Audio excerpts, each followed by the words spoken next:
We're in the Capitol building in Springfield, Illinois with a special edition of Follow the Logic. All right, thank you for joining me. Jeannie Ives, State Representative from Wheaton and former Republican candidate for governor. Alan Skillicorn, State Representative from East Dundee, Illinois. And Mark Batnick, State Representative from Plainfield, Illinois.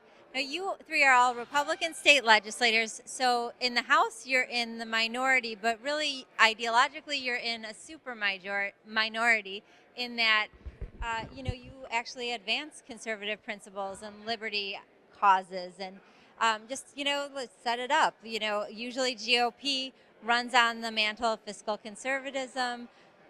State of Illinois, a third of the House caucus voted for the largest income tax hike in state history.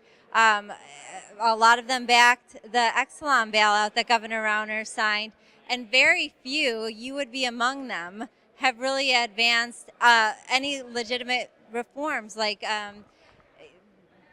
looking at the Medicaid rolls and reforming that, like rolling back the Obamacare expansion. So does the GOP, can they claim that mantle of fiscal conservatism still, or is there a bipartisan kind of wheeling and dealing that happens in Springfield?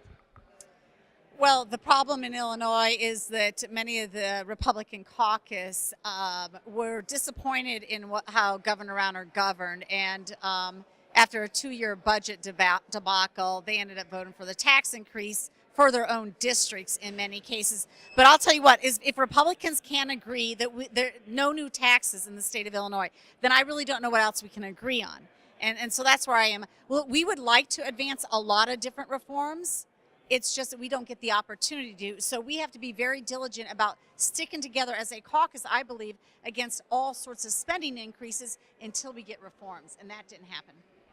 Alan, is it that there is a lack of, is the problem, is it a lack of bipartisanship, or is it that they've worked together for too long to grow government, and they're in on these kind of schemes and things together? What do you think? Well, first I'm going to jump in and say that we are not a super minority. We are part of the silent majority. The majority of Illinois citizens realize that the state is on fire, and the politicians that have been here too long and are contributing to the problem. So it is both parties. I mean, there are secret conversations and public conversations. Republicans, Democrats that want to raise taxes. There are Republicans and Democrats in this building that want more spending.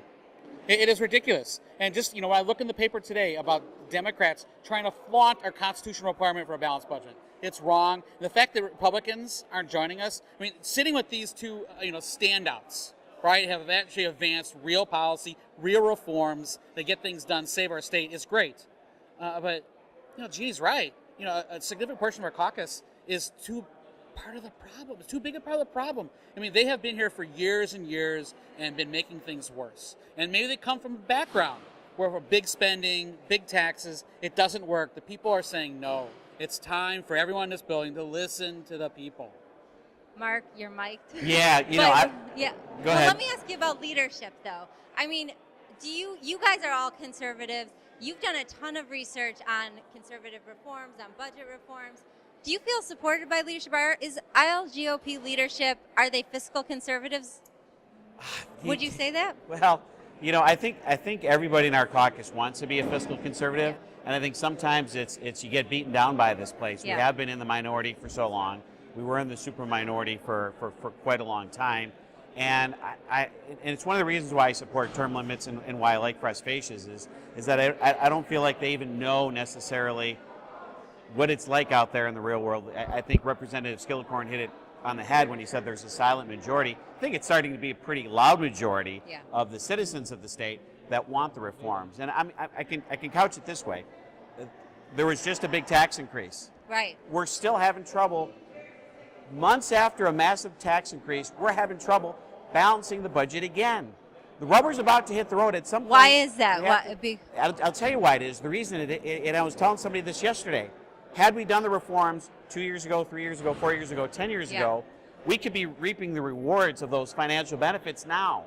Things don't happen overnight. Businesses leave quickly. It takes a long time to attract them back. That's exactly what I said, though, on the campaign trail. I said, look, I am running so that in the next 4 years, I can set up the next decade to the point where we're fiscally stable, because we are not going to get out of this in one budget cycle. It's not going to happen. You have to have these reforms in place. Otherwise, your municipalities, which are really hurting in many cases, are going to bear the brunt of the tax and spend policies in Springfield, because it's them who are going to feel the real repercussions when their citizens leave, when the property taxes aren't there.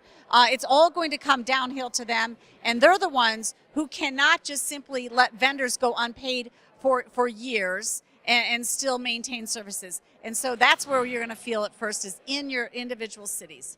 Tell them, this has actually, been- Jeannie, yeah. tell them about you can keep your job, house, or pension. Tell them that. Well, yes, we had a discussion about municipal bankruptcy, and really it's coming down to the point where you can have your job, or you can have your house, or you can have your pension, but you cannot have all three in the state of Illinois. And some people think I'm talking about a taxpayer. I'm telling you what, I'm talking about a public sector worker in a city. Because at some point when the city can no longer afford to pay you and pay your pension costs, then they're going to let you go. And when that happens, then you're going to lose your house. Well, and this has been going on for decades, and that's why we're here at Municipal Bankruptcy, essentially. Well, Kathleen, I wanted to jump in and go off to Mark's point about leadership and your question about leadership. So Mark when he ran, he was primaried. Right. By the way, none of us are in leadership. None of us three are in Correct. leadership. But when Right. he ran, a person was recruited by the Republicans, that was a tax and spend big government Republican to challenge him.